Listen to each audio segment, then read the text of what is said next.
Hey guys, and welcome back to Battlefront updates and some more news regarding Battlefront 2, as we've gotten a couple of updates regarding the patch coming out tomorrow, with downtimes as well as some comments from the developers on things that will be changing with that patch that I haven't already covered. But before I get into that, I want to do a quick shout out to audible.com, because you might know that the Last Jedi novelization was released earlier this month, and I've partnered up with Audible so you can actually get that novelization as an audiobook completely free, no strings attached.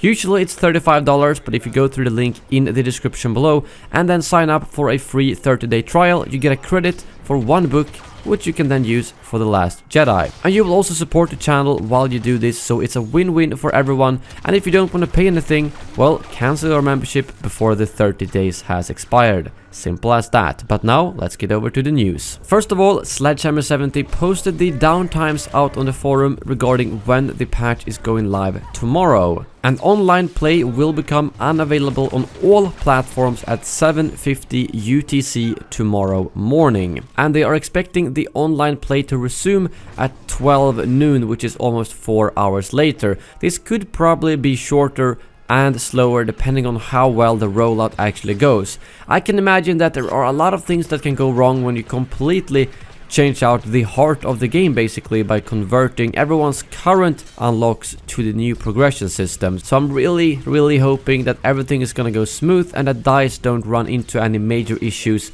because this is the kind of thing that is very hard to test for them in advance, because they can do it locally in their environment, but then actually rolling out this entire progression system to the world is bound to be very tricky. But I will have a full patch notes video out tomorrow, and then of course I will stream as soon as the patch is live. But moving on to a couple of other quick mentions, you might have noticed that both Han and Aiden has gotten a health boost in this patch, as you might have seen from my Heroes vs Villains gameplay. So I think that's a very good buff, because they were both some of the weakest heroes in the game. So although a health buff doesn't do too much, it's definitely a step in the right direction. And yes, Leia's hairstyle has been changed to now actually match with her outfit, because her outfit is from the comics, but the previous haircut wasn't really the one from the comics. Now both the haircut and the outfit fits together.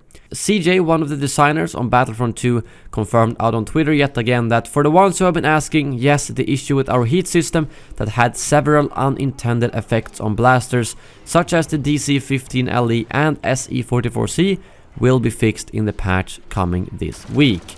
So yeah, it's not just the explosive shot for the DC-15LE that will be fixed, but every weapon that got an issue after the last patch should now be fixed. And they also confirmed later down that the SE-44C will be nerfed. But just to clarify, I was able to test it out quickly at the event.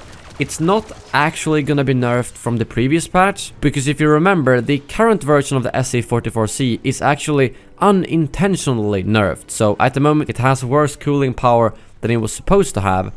And what they do in this patch is that they first fix the issue, which brings it up back to the OP level we had before, but then they nerf it back to the level we have right now. So if you play with the SE-44C today, and then if you play with the SE-44C tomorrow, there's not gonna be a big difference. So they haven't over-nerfed it or anything like that, they've simply applied a proper nerf to it and fixed all the other blasters. And lastly, we got a response from Tommy out on the forum regarding the milestones that haven't been too much talk about so far, because they've obviously had to tweak them with the new progression system.